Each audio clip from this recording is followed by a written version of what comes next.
haweenka Soomaaliyeed waa maaragtay bulshada tirada ugu badan ayay ka yihiin waxayna xaq u leeyihiin inay ka qayb qaataan siyaasadda iyo dhammaan arrimaha bulshada doorkoodu markaas aad iyo aad u ballaaran yahay in maaragtay iyagu laftooda ay ku dhiiradaan inay soo galaan siyaasaddii oo ay maaragtay wax ka bedelaan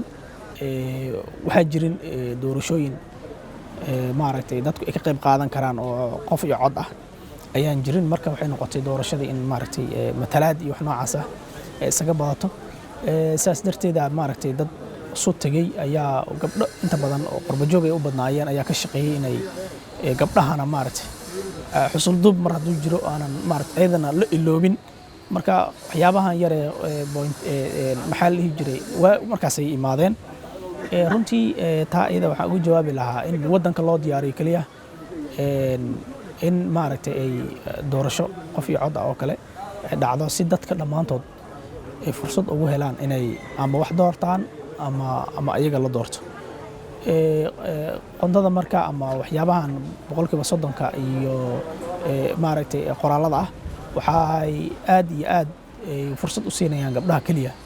in maanaha ay soo galaan siyaasadda